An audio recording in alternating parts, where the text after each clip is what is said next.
Resto Geek. Aucun absent ou retardataire, mais c'est merveilleux. Tu vas voir, ici, c'est un peu la colo. Où est-ce que vous allez? L'appel de la distraction. Non, surtout ne pas ça, sinon voilà ce qui va se passer. Vous êtes magnifique. Ah, le bâtard! Tarte à la rhubarbe demande d'incroyables séries. Tardis, pour faire court. Et bonjour à tous et bienvenue sur Tarte à la rhubarbe devant d'incroyables séries. Tardis, pour faire court. C'est votre émission. Hein? Tu fais un redit là. Oui, je sais. Votre émission qui vous parle de séries tous les mois. Tous les mois, ça fait déjà 22 émissions qu'on vous parle de séries. Alors, on ne veut pas vous entendre dire je n'ai plus aucune série à regarder, je n'ai plus aucune série à écouter. Non, venez écouter, on vous en conseille plein.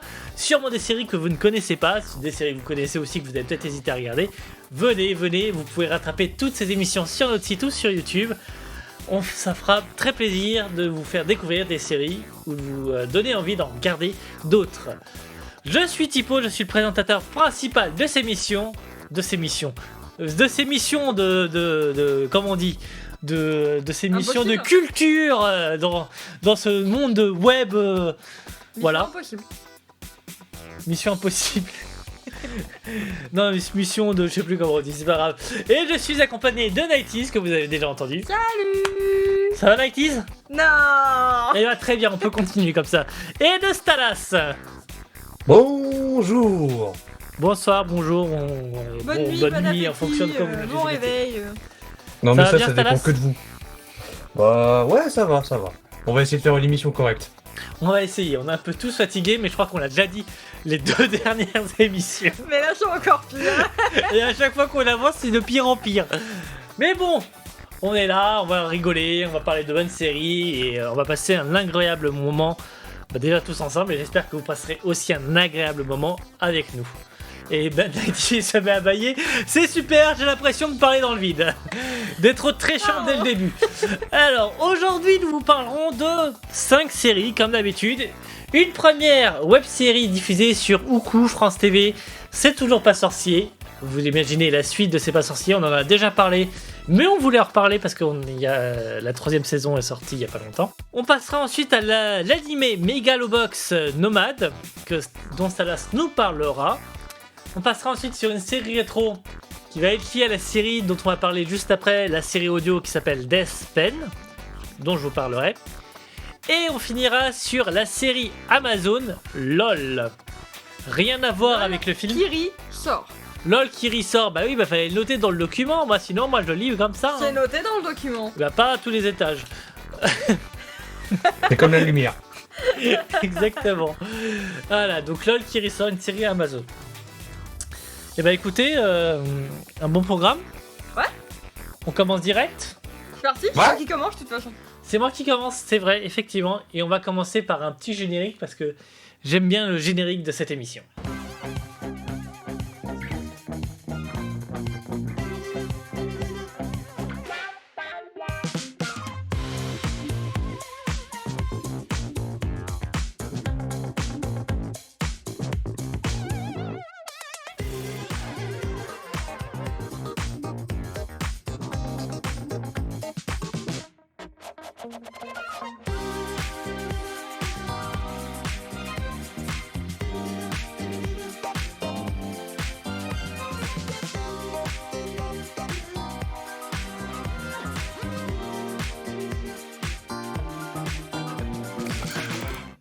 Et voilà, ça c'était le générique de C'est toujours pas sorcier. Donc je vais vous parler de C'est toujours pas sorcier.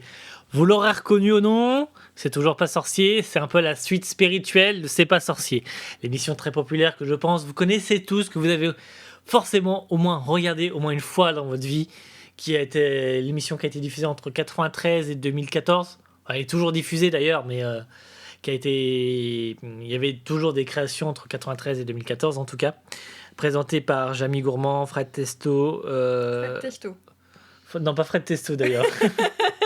J'ai que le nom de famille de Jamie Gourmand. Jamie, Sabine et Fred. Et Fred. Les noms de famille. Ouais, c'est ça. L'émission de culture. Hein, vous le savez. Je sais pas si vous le savez d'ailleurs. Un petit point à savoir. France TV a une mission de culture en fait, parce que c'est le service public et du coup ils ont une mission de culture de présenter au moins genre je sais pas quels sont les chiffres, mais de présenter régulièrement des programmes culturels. C'est pour ça que vous avez beaucoup des Racines et des ailes, de l'émission de d'histoire. Secret d'Histoire, merci, j'allais dire de Stéphane Bern, du coup, tu m'as sauvé, de C'est pas sorcier, etc. Il y a vraiment une volonté comme ça au service public. Ça fait partie de leur ligne éditoriale, en fait. Ce sur quoi, par exemple, TF1 n'en est pas obligé. Ils peuvent en faire aussi, mais c'est pas dans leur ligne éditoriale, par exemple. Du coup, il n'y avait plus trop d'émissions depuis 2014. Même d'ailleurs, Fred avait été viré, je crois, vers la fin. Et ils ont décidé de lancer en 2019, en même temps que le service Oukou, l'émission C'est toujours pas sorcier. Du coup, toujours une émission de vulgarisation scientifique pour enfants et pour adultes.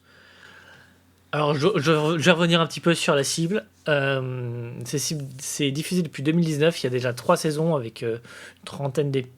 Non, même plus que ça. Attendez, j'avais le nombre d'épisodes. Il y a une dizaine d'épisodes. Il y a presque 50 épisodes de sortie. Un peu moins de 50, mais presque. Ouais, c'est à peu près ça. 50 épisodes. Donc, c'est quand même déjà pas mal. Présenté par Max Bird, un humoriste que j'aime beaucoup pour le coup. Qui fait pas mal aussi de vidéos YouTube. J'ai oublié le nom de ses vidéos YouTube, je m'excuse, Max Bird, si jamais il passe un jour sur cet audio. Mais allez voir sa chaîne YouTube, elle est vraiment très cool. Des vidéos pour... De vulgarisation scientifique aussi d'ailleurs. Oui, mais surtout pour dire, vous croyez que c'est ça? Mais c'est pas vrai. Ah oui, c'était... Mais j'ai plus le nom exact. Idées reçues. Voilà, il fait aussi d'autres concepts, mais idées reçues où il explique, par exemple, on a tous un incendie dans le monde. Est-ce vrai ou est-ce que c'est pas vrai? Et il débat dessus. Cécile Djunga, j'espère que j'écorche pas son nom de famille, que je connais un peu moins, et Mathieu Duméry, que je connais un peu moins. Du coup, ça nous fait un beau trio comme ça. Et en plus de ça, il y a un personnage en plus. Avant, c'était Marcel, c'était le chauffeur du camion, mais on l'entendait jamais parler. Là, il y a plus une voix off qui a en gros une Google Home, mais c'est pas une Google Home, c'est un petit robot. C'est un petit robot, voilà, qui s'appelle Samy et qui est doublé par Martial Leminou. Martial Leminou qui double Letton, qui double tellement de personnages que voilà, enfin j'adore Martial Leminou. J'adore la voix de Martial Leminou. Qui double aussi le père de Esteban dans les saisons 2, 3 et 4 des Cités d'Or. Je le reconnais à chaque fois que je l'entends généralement. Il fait une petite dédicace là. C'est ça. Du coup, le programme est toujours très sympa. Même comme... aussi sympa que les C'est pas sorcier, je trouve. La cible est clairement les enfants de bas âge, mais c'est pas gênant de le regarder à notre âge en fait. Il y a des trucs qui sont un peu surjoués pour les enfants en fait, parce que ils font un peu de oh là, je vais lui faire des câlins, etc. Il y a des petites blagues comme ça qui sont un peu, tu sens que t'es pas totalement public visé, mais en fait c'est juste des petites transitions à un certain moment. Du coup, c'est pas gênant parce que ce qui est dit en fond reste des choses. Alors, j'ai un bagage scientifique, j'ai regardé pas mal de C'est pas sorcier aussi, donc il y a certaines choses que je connais déjà, d'autres ça me remet au cerveau, et puis des fois il y a des petits trucs comme ça en plus que je sais en plus, en fonction des épisodes, etc. Donc c'est plutôt sympa. Je trouve que ça a vraiment l'âme de C'est pas sorcier avec une petite touche de jeunesse. Qu'est-ce que je voulais dire? Il y a toujours plein de petites expériences. Et je trouve un peu plus comme dans C'est pas sorcier, pas mal de petites expériences qu'on peut refaire chez soi. Je pense qu'il y en a autant. C'est juste que là, dans tous les épisodes qu'on a regardés, ils étaient assez ciblés sur des expériences que tu peux faire. Ah, mais Et là, que c'est dans pas C'est pas sorcier, on te le dit pas forcément en fait. Ouais, on te le dit pas forcément. On te mais dit pas tu peux. forcément comment le faire aussi. On te Peut-être. montre l'expérience, mais là, je trouve qu'il y a vraiment. J'avoue que là, c'était vous prenez une feuille, vous faites comme ci pour certains trucs, ouais, ok. Il y a vraiment. T'as presque envie de la refaire chez toi en fait pour voir si ça marche et tout. Enfin, tu sais que ça va marcher, mais juste le fait de J'ai faire une envie de faire expérience. celle sur les cristaux de sucre colorés. Hein. Oui, il y a une expérience où tu peux faire des cristaux de sucre à manger directement. Et en couleur, mais par contre, ça prend plusieurs semaines. Voilà. Et du coup, vous imaginez bien, 90s et le sucre, voilà. Et ma patience surtout. Et voilà, je pense que j'ai rien à rajouter de plus, donc on va pas s'étendre non plus trop sur le sujet. Allez regarder si vous êtes passionné par scientifique, après il y a plein d'autres vidéos sur internet, donc les vidéos de Max Bird, il y avait aussi Y penser, enfin il y a plein de trucs sur internet. Il y a les vidéos de Jamie aussi maintenant qui s'est relancé. Oui, il y a les vidéos de fait Jamie pas mal aussi. de vidéos très sympas à regarder. Qui sont aussi disponibles sur Roku du coup. Oui, ils les ont mis sur Roku maintenant. Franchement, pour terminer, je pense sur le sujet, Roku, je trouve que c'est vraiment la bonne idée pour une fois de France TV pour les jeunes. Oui, et leur application est géniale pour les parents. Oui. Tu peux choisir jusqu'à quel âge tu veux que ton enfant puisse voir les émissions. Enfin, jusqu'à quel âge ils doivent lui être conseillés. Je sais plus comment l'expliquer. En gros, s'ils ont 7 ans, ils verront pas des émissions qui sont 7 ans et plus. C'est ça. Enfin, Voilà. 8 ans et plus du coup. Ok, et ben voilà. Pour terminer, ma petite note, ce sera 9 sur 10. J'hésitais avec un 10 sur 10, mais on va dire que comme c'est un peu ciblé petit enfant, c'est le petit point que j'enlève pour ça, mais dès que je peux, j'en regarde. Hein. C'est trop bien. C'est plutôt cool. Et ben voilà. Et ben je pense qu'on va passer à la série animée directement. À Ça- toi, Stalas. Ça te va, Stalas? Quand ma petite scan... Ah non, merde, c'est pas ça qu'on avait répété. Non. Non, l'animé, c'est plutôt ça.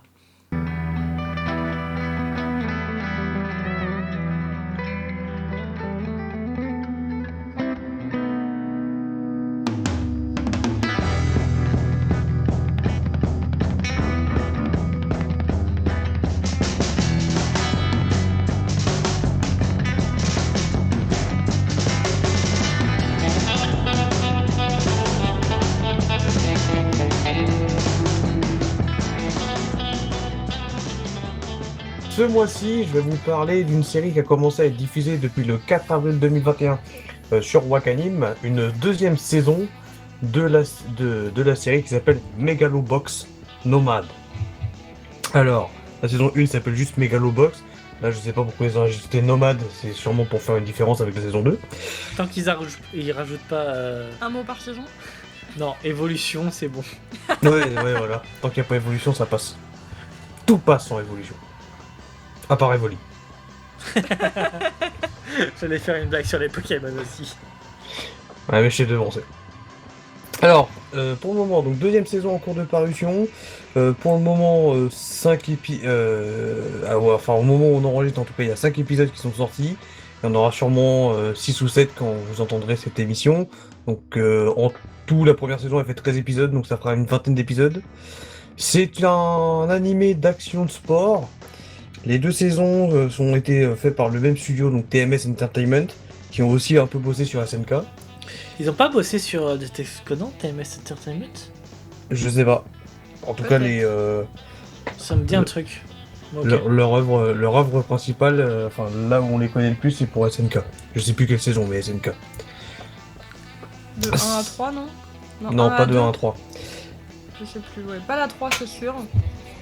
Eh ben, je vous laisserai aller voir, c'est bon. De toute façon, Ok. de toute façon, les studios, c'est comme les génériques, tout le monde les passe. Non? Ok, bon, bah, Ça dépend. Je vais me faire Mais lire. je confirme, Detective Conan et beaucoup de trucs. Ouais, bah ça m'étonne pas. Donc, c'est une série animée qui est une adaptation d'un manga assez vieux. Il faut pas le cacher. Donc, il s'appelle Ashita no Joe, qui a été coécrit et co-publié par Tetsuya Shiba et Asao Takamori. Voilà, donc deux mangaka qui ont travaillé, enfin pas travaillé avec, mais qui ont travaillé à la même époque que Osamu Tezuka. Donc je rappelle alors pour certains le papa du manga, pour d'autres le dieu du manga. Ça dépend à quel point vous êtes fanatique. Je vais vous faire un petit synopsis de la première saison d'abord, sans spoiler. Alors ça se passe dans un monde futuriste. Alors futuriste, prenez ça entre guillemets, parce qu'en vrai ça pourrait très bien se passer dans un bidonville de notre époque. Où en fait on apprend que la boxe anglaise a été remplacée par de la mégalobox. Alors c'est quoi de la mégalobox? C'est de la boxe anglaise mais qui se pratique avec un exosquelette qu'on appelle un gear. C'est quoi un exosquelette? C'est un exosquelette. C'est un exosquelette que tu portes sur toi en plus. Oui, c'est pour ça que ça s'appelle exosquelette. Donc en fait Oui, mais bon, donc, C'est un t'es pas squelette obligé. extérieur. voilà, littéralement un squelette extérieur, et en fait c'est une machine que tu mets sur toi pour améliorer tes compétences. Ok. Voilà. Donc là, c'est une machine qui améliore les compétences au niveau des bras. En gros, ça change rien. Enfin, quasiment rien. Bah, en vrai, En gros, l'intérêt de l'animé, ça changerait, hein. Il pourrait faire de la boxe. Bah, hein. en vrai, vu que tu tapes plus fort, mais que l'autre Tape part plus fort. bah. Je kiffe Alors, quoi. je vais finir. Je finis mon synopsis et après je vous raconte un peu la saison 1.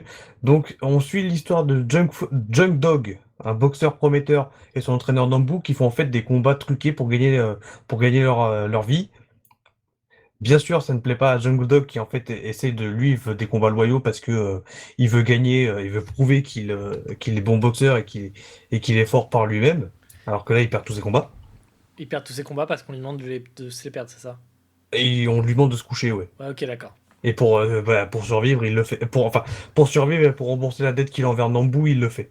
Ouais. Sinon, il le ferait pas. Mais c'est justement là qu'arrive le plus grand tournoi de Megalobox de tous les temps, qui s'appelle le Megalobox Tournament, qui arrive, et du coup, Junk veut y participer.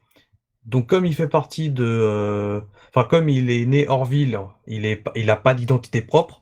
C'est pour ça que d'ailleurs, qu'il s'appelle Junk Dog, donc le chien, enfin, on peut traduire ça par chien errant. Même si c'est pas très littéral, mais c'est assez peu proche de ce qu'est le personnage. Du coup, il va devoir s'inscrire sur un autre nom, Joe. Et en fait, la veille des inscriptions, son exosquelette va être pété. Et du coup, il va prendre comme surnom Gearless Joe. Donc le Joe sans exosquelette. Et du coup, dans cette première saison, on va le suivre dans ce tournoi de Megalobox. Et alors, pourquoi du coup je dis que ça change, l'exosquelette change rien? C'est parce que ce monsieur Junk, ou Joe, d'ailleurs je vais continuer à l'appeler Joe parce que c'est le nom qu'il a pendant les 95% de la saison, et ben en fait il se prend des coups d'exosquelette et il se relève comme si de rien n'était. Enfin, comme un boxeur en fait. Ouais, je vois. Donc du coup j'ai envie de dire, si ça change rien, faut les enlever. Ouais. Puis s'il arrive à les boxer. Enfin, en vrai, en termes de puissance, ça change rien. C'est plutôt en termes de mobilité et de rapidité que ça va changer vraiment quelque chose. Mais ça dépend le modèle. Voilà. Et donc, dans la saison 2, oui, forcément, si t'as un truc bas de gamme. bah lui, il a que des trucs bas de gamme. Non, mais du coup, j'ai pas compris le principe des exosquelettes. Mais bon, c'est pour faire futuriste, je pense. Et en fait, dans la saison 2, on retrouve Joe, en fait, qui est comment on peut appeler ça? En déprime. Ouais, voilà, une déprime. Qui est en déprime. Et alors, ça se passe après le premier tournoi de Megalobox. On n'a pas exactement de durée. On ne sait pas si c'est plusieurs mois ou plusieurs années après. On n'en sait rien. Son dernier sans spoil, il a fait un combat contre un champion et ce combat est devenu légendaire. On en entend énormément parler. Mais en fait, il y a un événement qui semble avoir détruit psychologiquement Joe et du coup, il erre un peu dans des combats clandestins où il va fracasser où il fracasse entre guillemets ses adversaires, ou il se fait fracasser, ça dépend de quel combat. En général, il se fait fracasser d'ailleurs à cause en fait de prise de médicaments pour supporter un peu des douleurs qui sont psychologiques plutôt.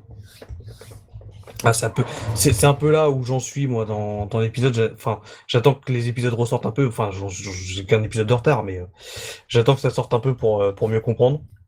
Mais voilà, dans la première saison, on a l'air de suivre le rêve de Joe qui est de devenir un boxeur connu. Mhm. Ouais, dans la suite, Que je vous laisse découvrir que je vous laisse découvrir s'il réussit pas. Et dans le 2, on suit plus Joe dans sa reconstruction, plutôt psychologique. Donc c'est assez intéressant. Ouais, je vois d'où vient le nomade du coup. S'il erre de combat en combat. Voilà, exactement. C'est pour ça. Ok, bah super. Voilà, donc d'un point de vue dessin, vous attendez pas à un truc actuel, on va dire. C'est basé sur un manga, donc comme j'ai dit, qui a été paru entre 68 et 73. Donc déjà les dessins ont bien évolué depuis. Pour ceux qui connaissent, mettez-vous en tête les Astro Boy et autres Astro Boy, putain le médecin, Blackjack et le Roi Léo en tête. Vous allez un peu voir le style de dessin qui se faisait il y a 60 combien de temps? 60 ans maintenant. 60-70 ans. Vous les aurez bien en tête. Là, on reprend des dessins quand même des années 80, en fait, de l'époque de la première parution des Ok. animés. Et sinon, l'animation est très bonne aussi. L'animation est très bien foutue, les combats sont fluides, on a presque l'impression de sentir les coups de Joe et les coups qu'il reçoit.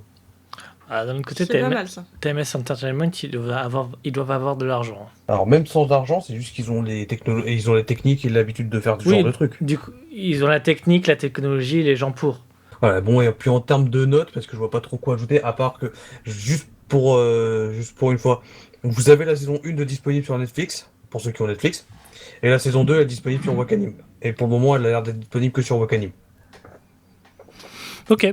Voilà, et pour finir, bah, une petite note, je dirais, bon, c'est pareil les saisons, on va dire 9,5 pour la saison 1, et là, pour le moment, de la saison 2, j'attends un peu de suite, donc 8, on va dire 8. Bon, ça fait 9 en gros. T'as fait 8 Ouais, fois si tu ton sais pas, temps. Ah, c'est bon, la si prof tu de sais pas maths, là. faire de moyenne, effectivement. Je suis plus prof. Non, mais bon, c'est j'arrondis. Ok, bah merci Stalas. Mais de rien. Et ben on va rester dans les animés, on va parler de la série rétro. Ouais. Et on va essayer de deviner de quoi nous allons parler en écoutant cette petite musique. Et c'est un petit indice, c'est pas l'exorciste.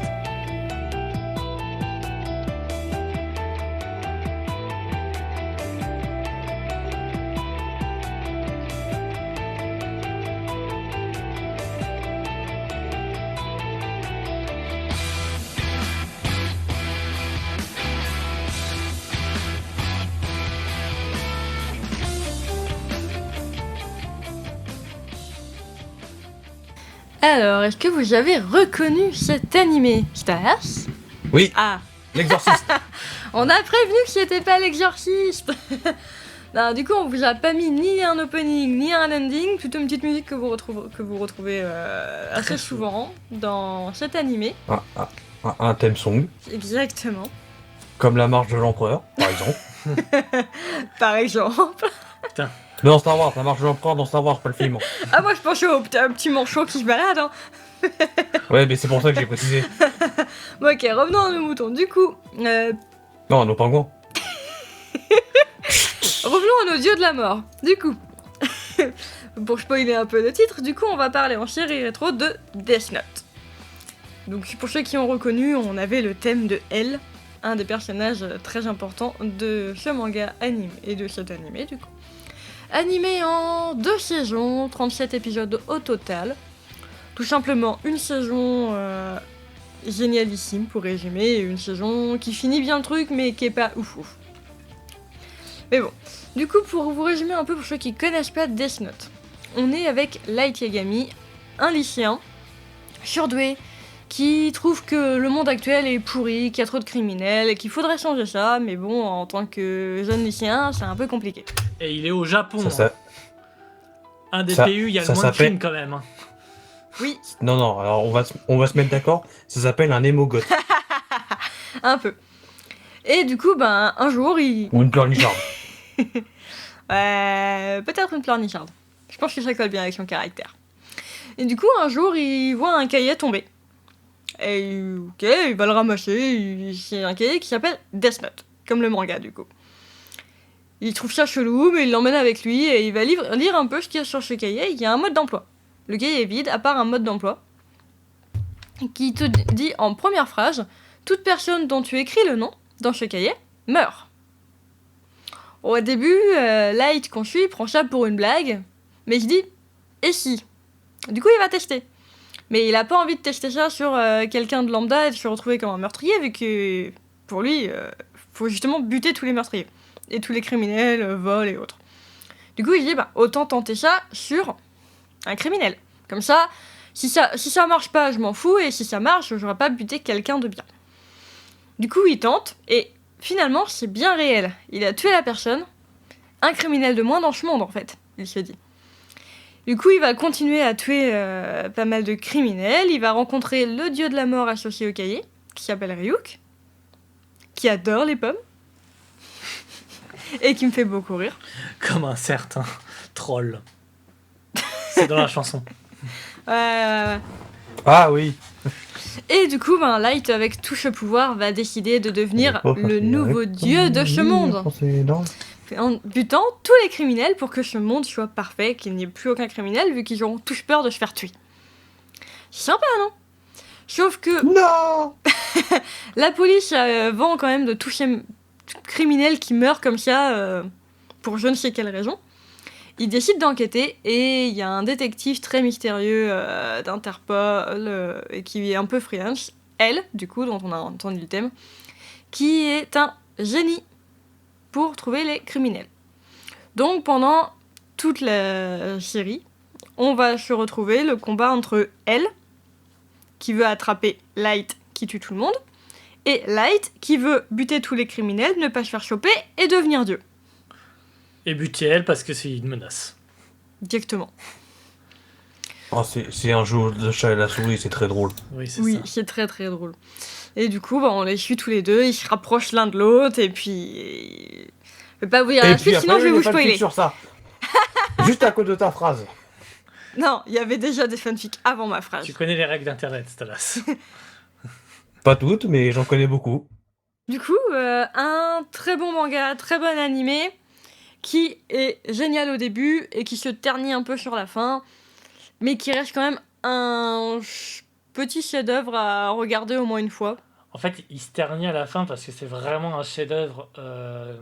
Pendant toute la première moitié. La première saison. Et en fait, il y a un des trucs qui se résout à la fin de la première saison. Et du coup, tu perds un des grands intérêts que tu as eu à regarder toute la première saison, en fait. Et du coup, il te manque un truc que tu as perdu, forcément.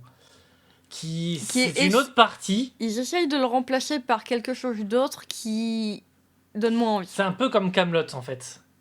Quoi? Kaamelott... Non, attends, laisse-moi y arriver. Laisse-le finir. Kaamelott, il y a une grosse partie très humour et à un moment c'est devenu très noir.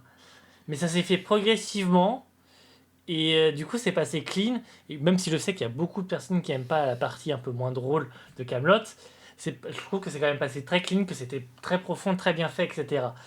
Et là, à ce niveau-là, en fait, ça coupe d'un coup. La coupure est nette. Et nette et précise et tu pars totalement sur autre chose et ça fait bizarre. Oui. Donc voilà, calme-toi Stalas, la comparaison avec Kaamelott s'arrête là. Une petite note, Nikeys? Ok, 10. 7,5. 7,5? Oui, Ok, d'accord. 10 pour la première saison, Et 5 pour la deuxième. Ok, très bien, et merci Nighties. Et du coup, vous l'avez peut-être compris, du coup, au programme qu'on a annoncé tout à l'heure, on va rester sur Death Note avec une parodie qui s'appelle Death Pen, une parodie audio écrite par Mace Mas. Je suis désolé vu que c'est écrit sur le netto et que je t'ai déjà pas entendu, je sais pas comment se prononce ton nom. Si jamais tu veux me corriger, il n'y a aucun souci. Du coup, c'est une parodie. Pour le moment, il y a 11 épisodes. C'est une parodie qui est assez vieille, qui a été sortie en 2008. Et qui, là, il vient de reposter un épisode. Donc, je me suis dit, pourquoi pas. Allons écouter ça maintenant que j'ai regardé Death Note. Niveau histoire, ça change pas grand-chose. On a des petites différences sur le fait qu'en fait, c'est pas un dieu de la mort, mais c'est un comptable. Et que le comptable perd un stylo, et c'est ce stylo qui permet de tuer les gens. Donc c'est un peu les différences. Le comptable, il préfère... Il préfère quoi d'ailleurs? Je me rappelle plus.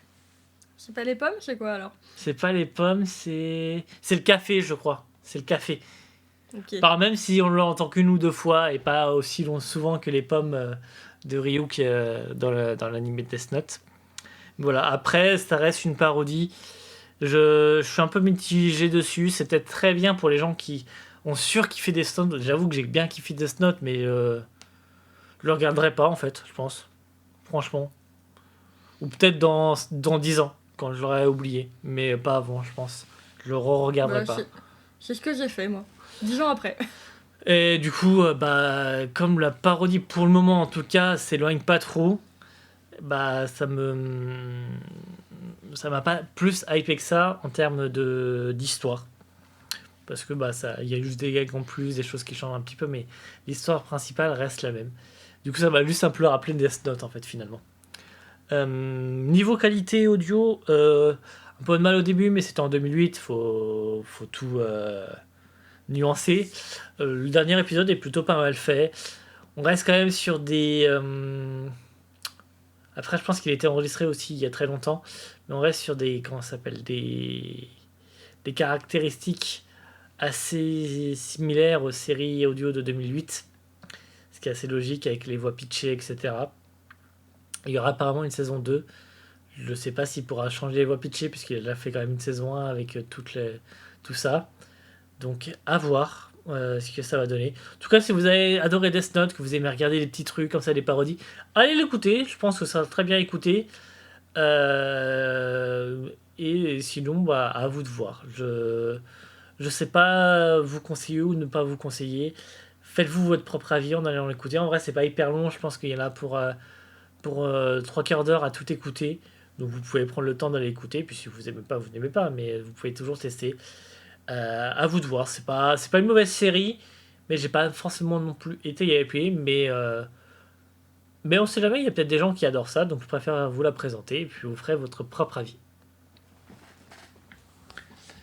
Et du coup, c'est pour ça que moi je mettrais un 6. Parce que c'est bien. Mais ça reprend un peu trop l'histoire, je trouve, pour le moment. Ce qui est un des pièges quand on fait des parodies, c'est de trop coller à l'histoire et de pas partir sur autre chose, et que du coup en fait c'est pas si ouf que ça. Je parle de cette série, mais je parle surtout de plein d'autres séries audio que j'ai pu écouter qui faisaient que des parodies, mais en fait quand tu as joué au jeu ou autre chose, des fois ah bah ça c'est le dialogue, ouais bon, en fait il a repris le dialogue qu'il avait écrit, c'est la même chose là. Enfin voilà. Là, quand même, ça reprend pas tous les dialogues et ça refait l'histoire en suivant l'histoire. Mais du coup, c'est déjà un peu mieux, je trouve. Voilà, je pense que je vais m'arrêter dessus. C'est pas mal. Allez l'écouter si vous voulez. Ça se retrouve sur Netophonix, sur YouTube, sur la chaîne de Mace. Vous le trouverez assez facilement, normalement.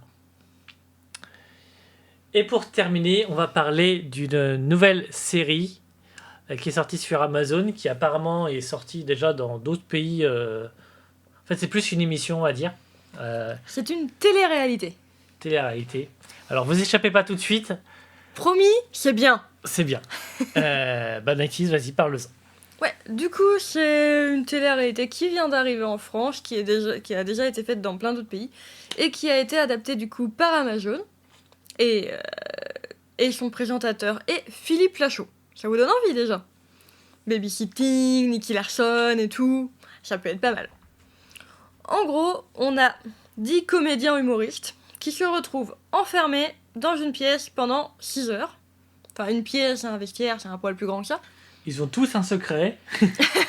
Non, ils sont enfermés dans une pièce, ils ont une association à défendre pour lui faire gagner de l'argent. Et le but, ne pas rire. Être le dernier en place à ne pas avoir ri pendant 6 heures. Du coup, les 10 qui sont enfermés vont devoir se faire rire, tout en ne riant pas de sa propre blague et des blagues des autres. C'est ça. Parce que du coup, si tu rigoles une première fois, Philippe Lachaud va venir te mettre un carton jaune, en disant « Fais gaffe, la prochaine fois, tu quittes la pièce !» Et si tu rigoles, carton rouge, tu quittes la pièce et tu vas avec lui en coulisses observer les autres, mais du coup, t'as perdu. Mais tu peux rire. Mais tu peux rire. C'est assez compliqué. Pour vous donner envie, avant de vous passer la bande-annonce, juste pour vous donner envie, un petit listing des candidats. Non, Non, la bande-annonce d'abord. la bande-annonce d'abord et puis d'essayer de reconnaître les candidats. Ok, la bande-annonce d'abord alors.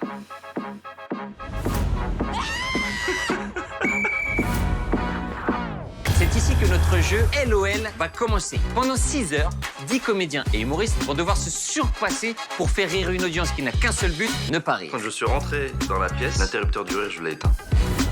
Vous êtes ce qu'on fait de mieux dans la comédie en France. En tout cas, c'est ce que disent vos agents. J'arrive sur le terre en hélicoptère. Ah, Tarek va attaquer. J'entre dans la danse. Oh là, la meilleure défense, c'est l'attaque. Non, mais il est extraordinaire. Comment ils font pour en parler? Très, très, très dur. Oh là là, qu'il est bête. Voilà, regarde là. Ça va craquer, ça va craquer. Ah, craqué. Qu'est-ce qui s'est passé? Il s'agit d'une première élimination. Mais je pense que c'est elle. Elle t'a fait mal, ma queue? C'est très marrant. Du coup, si vous en avez reconnu certains, mais Philippe Lachaud a dit certains noms, je crois, si c'est bien lui qui l'a dit. Nous avons Tarek Boudali, lui qui fait partie du groupe de Philippe Lachaud, Julien Arruti aussi. Nous avons Kian Kojandi, pour ceux qui, je ne rappelle pas son nom, celui qui a fait Bref, principalement. Nous avons Hakim Zemili et Fadila Kamara, sa femme. Nous avons Rem ou Rim, je ne sais jamais si c'est Rem ou Rim, qui est ici. Nous avons Alexandra Lamy, nous avons Bérangère Krief, Inès Reg et Gérard Jugnot, que vous avez pu reconnaître, je pense, dans la bande-annonce. Du coup, tout ce petit monde va jouer l'un contre l'autre pour faire remporter 50 000 € à son assos. Ils ont un petit bonus en plus pour faire rire les autres, parce que quand tu essayes de faire rire, du coup, ils vont pas vouloir te regarder, t'écouter et se barrer à l'autre bout de la pièce. Ils ont un bonus, un joker, qui fait qu'ils ont une petite scène pour eux pendant 5 minutes où les autres doivent à tout prix regarder. Ils n'ont pas le droit de détourner le regard. Tu fais ce que tu veux en impro ou autre, t'as le droit de leur sauter dessus, peu importe. Tu fais ce que tu veux, ils n'ont pas le droit de détourner le regard. Ça peut piéger certains.